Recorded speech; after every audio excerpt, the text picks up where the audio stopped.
Welcome to Aish Info News. Aish Info News ही देता है अपने व्यूअर्स को खबरें संजीदगी के साथ।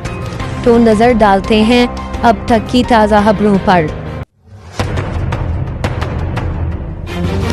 ईरान के वज़ीर ख़ारजा अब्बास अराग़ची ने कहा है कि जिन अमरीकी अड्डों से ईरान पर हमले होंगे, ईरान उन अड्डों को तबाह कर देगा, चाहे वो अड्डे गल्फ कंट्रीज़ में कहीं भी हों।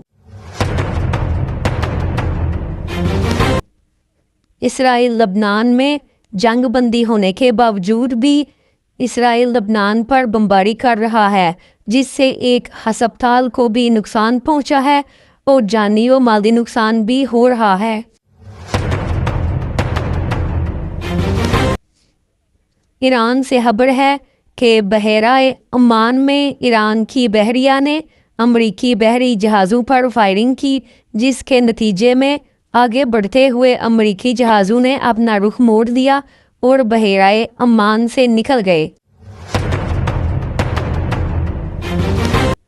अमरीकी सदर ट्रंप ने कहा है कि अगर ईरान की तरफ से अमरीकी फौजी अड्डों को निशाना बनाया गया तो जंग फिर छिड़ जाएगी, जिसकी जिम्मेदारी ईरान पर आयद होगी।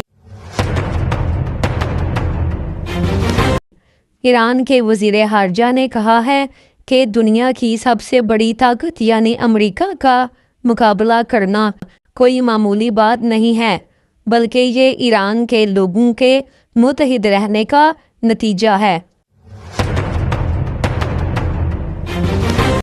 तो सब्सक्राइब कीजिए और ऐसी न्यूज़ अपडेट्स के लिए देखते रहिए आइश इन्फो न्यूज़।